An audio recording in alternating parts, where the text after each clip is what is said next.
même les plus cartésiens d'entre nous commencent à percevoir l'impact du mental sur nos performances en street. D'ailleurs, les athlètes professionnels sont les premiers à dire « c'est dans la tête ». Sauf qu'aujourd'hui, c'est des phrases bateau. La majorité des personnes qui les disent en sont pas réellement et intrinsèquement convaincues. Il faut vraiment faire la différence entre se dire quelque chose et en être intrinsèquement convaincu. Donc rectification, ce sont des phrases qu'on considère bateau jusqu'à ce qu'on vive une situation où elles se révèlent vraies et qu'on s'en imprègne. Donc dans cette vidéo, on va parler de confiance et je vais te donner un maximum d'exemples pour que tu repartes avec un maximum de solutions. Et comme c'est une vidéo où je te présente toutes les erreurs que j'ai faites dans mes entraînements, on commence par une petite histoire. J'ai commencé à m'entraîner au poids du corps en 2017-2018 et je savais rien de l'entraînement. Pourtant, c'est probablement lors de mes 2 premières années que j'ai le plus progressé. Je m'entraînais tout seul, sans faire de recherche, même sans musique et sur le temps du midi après avoir bouffé, enfin les conditions étaient vraiment pas incroyables. Toujours est-il que j'étais pas à la recherche de la méthode miracle trouvée dans la jungle d'internet. Fin 2019, je découvre les figures de street. Je me dis, oh, je veux faire ça. Donc au début tout se passe bien, je progresse, puis grosse stagnation. Pourquoi ? Parce que sur internet tu trouves tout et son contraire. Il y a énormément de guignols qui racontent de la merde complètement illogique avec un ton convaincant. Et petit Moulax, 16 ans, au lieu de continuer à progresser en se faisant confiance, il a fait confiance à des personnes qui semblaient tout savoir. Conclusion, mon programme était complètement pourri. Sans compter le fait que je le changeais toutes les semaines parce qu'à chaque fois je tombais sur une autre vidéo où je me dis « Ah, ça faut que j'essaye ». Bon, quand je tiens ce discours, ça peut paraître complètement illogique. Je fais des vidéos sur l'entraînement en street workout. Pourquoi est-ce qu'il faudrait me croire moi plutôt que quelqu'un d'autre ? Justement, je veux pas qu'on me croie sur parole. Je veux que toi qui regardes cette vidéo, tu réfléchisses à ce que je te raconte, que tu te demandes si ça fait sens, que tu testes et que tu observes s'il y a des résultats. Et si tu fais ça, déjà en termes de confiance et de progression en street workout, t'auras passé un palier. Bon, ceci étant dit, au-delà d'un programme complètement pourri, un manque de confiance en soi, ça peut entraîner plein d'autres problèmes. Par exemple, si tu doutes de toi, tu seras moins à même de pousser tes séries à fond. Or, je cesse de le répéter, pour qu'un programme d'entraînement soit efficace, il faut que ce soit dur et plaisant. Dur pour provoquer de l'adaptation, si c'est pas difficile, ton corps a aucune raison de s'y adapter. Et il faut que ce soit plaisant pour que toi, mentalement, t'aies envie de retourner à l'entraînement et de te donner à fond. Deuxième exemple, la confiance que t'as en toi impacte directement ta posture. Si là, tout de suite, je te demande d'imiter quelqu'un qui est confiant, il se tient droit, redressé, là où celui qui a peur est tout recroquevillé en boule. Eh bien, lorsque tu veux lancer une figure, il se passe exactement la même chose. Si t'es pas confiant à l'idée de lancer un handstand, eh ben, avant même de le lancer, ton cerveau, il aura déjà anticipé comment il va tomber. Il cherchera pas à tenir, parce que c'est pas l'intention que t'as. Si tu ne crois pas en tes capacités à effectuer le mouvement, que t'as pas confiance, lorsque tu vas le lancer, tu vas systématiquement tomber. Parce que avant même de lancer la série, inconsciemment, tu vas te placer de manière à chuter. Parce que c'est la vision que tu te fais du mouvement. Je te donne un dernier exemple, ça peut aussi vachement jouer sur les blessures. Encore une fois, ça dépend de ce que tu projettes. Si dans ta tête, il y a « je vais me blesser, je vais me blesser, je vais me blesser » parce que tu manques de confiance en toi, parce que tu connais pas les capacités de ton corps, tu sais quoi ? Tu vas te blesser. Encore plus si le mouvement te fait peur et que tu crées 1 milliard de compensations parce que tu essayes de retenir une chute et pas de voler. Bon, ok Malo, j'ai bien compris, il y avait plein de problèmes à pas avoir confiance en soi. C'est bien gentil, mais du coup, comment j'ai confiance en moi ? Je trouve personnellement que la vie est super bien faite et que tout est ultra logique. La confiance que t'as en toi, elle dépend de ton ratio réussite-échec.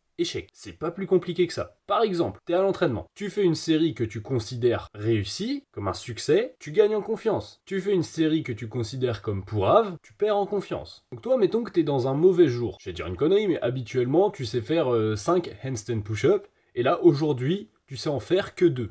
Que 2. Il serait naturel de se dire, c'est complètement pourri, du coup, tu perds confiance en toi. Mais pourquoi aujourd'hui, tu trouves ça nul de savoir faire que 2 handstand push-up, alors qu'il y a 6 mois, tu savais pas en faire et t'aurais trouvé ça incroyable? Combien de fois, moi, j'ai considéré faire des séances complètement pourries, et les autres streeteux qui étaient au parc, ils étaient complètement émerveillés par mes perfs. Tout ça, c'est bien la preuve que le bien et le mal, le bon et le mauvais, c'est subjectif. Donc au final, réussite ou échec, tout dépend de toi. Donc tu peux choisir de prendre un fait comme une réussite ou un échec, et donc d'en tirer de la confiance ou pas. Mais au-delà de ça, il n'y a pas de mauvaise séance. Peut-être que comparativement à ce que tu t'attendais, t'as eu des performances moins bonnes. Toi, tu voulais améliorer ton nombre de handstand push-up, t'en as fait moins, du coup tu te dis t'es nul. Non, ça se trouve, T'as réussi à les faire beaucoup plus clean que d'habitude, et 2 handstand push-up bien clean, Dieu sait que c'est plus dur que 5 push-up dégueulasses. Peut-être que 2 handstand push-up, c'est vachement bien comparé au contexte dans lequel tu t'entraînes. Ça se trouve, tu t'entraînes, il y a de la pluie, t'as mal dormi, t'as pas de musique, que sais-je. Ou peut-être encore que tu t'es pas amélioré réellement sur les handstand push-up, mais que t'as amélioré d'autres mouvements que tu considères comme secondaires. Donc sois observateur, la performance se manifestera pas toujours de la manière dont tu l'attends,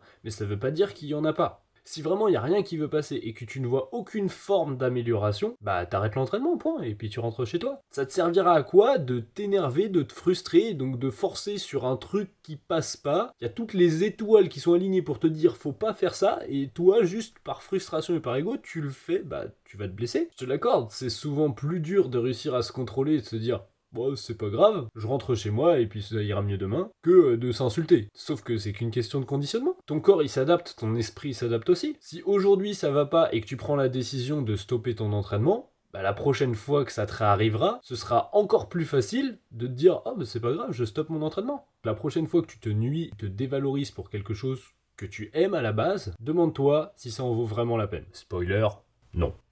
Je vais t'illustrer une deuxième solution parce que le fait de ne pas avoir confiance, ça provient souvent d'une peur. T'as peur de lancer ton handstand parce que t'as peur de te faire mal. Ok, est-ce que tu penses que tu vas vraiment te faire mal? Auquel cas, bah tu sécurises la zone, tu apprends à tomber. Si tu fais ça, tu sauras ce que ça fait de se péter la gueule. Et souvent, le cerveau, il se fait des films. C'est bien pire dans notre imaginaire qu'en réalité. Justement, dans les films au cinéma, c'est un principe qui est vachement utilisé. Le méchant, il est là, mais on le voit pas, il est à moitié masqué. Pourquoi est-ce qu'il y a ça dans tous les films? C'est parce que t'as toujours plus peur de ce que tu connais pas. Et une fois que t'as vu le méchant, bah, au final, c'est pas si terrible.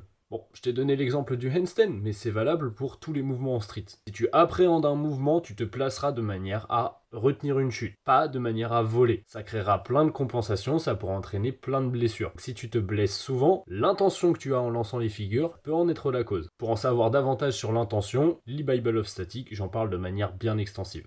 T'apprécies la valeur que je partage dans mes vidéos? Alors imagine un petit peu ce que je te partage en contenu payant. Mon but, c'est de transmettre à mes élèves la logique de l'entraînement. Après m'avoir eu en coaching, ils n'ont plus besoin de personne, ils sont parfaitement autonomes. Je propose une formule au mois. Au début, on s'appelle 1 heure, on fixe ensemble tes objectifs, ton profil, puis je te construis un programme, tu m'envoies des vidéos à chacun de tes entraînements, et moi je te fais des retours et je modifie ton programme en fonction. Pour plus d'informations sur le sujet, tu m'envoies un message sur Insta. C'est tout pour l'erreur du jour, j'espère que tu auras appris plein de trucs et surtout que tu la referas pas de ton côté. C'est toujours difficile de traiter de sujets qui sont mentaux, parce que c'est pas aussi mesurable que des conseils avec des valeurs numériques qu'on te donnerait pour tes entraînements. Et pourtant ça a une place fondamentale, surtout dans un sport comme le street workout, où on s'entraîne en autonomie.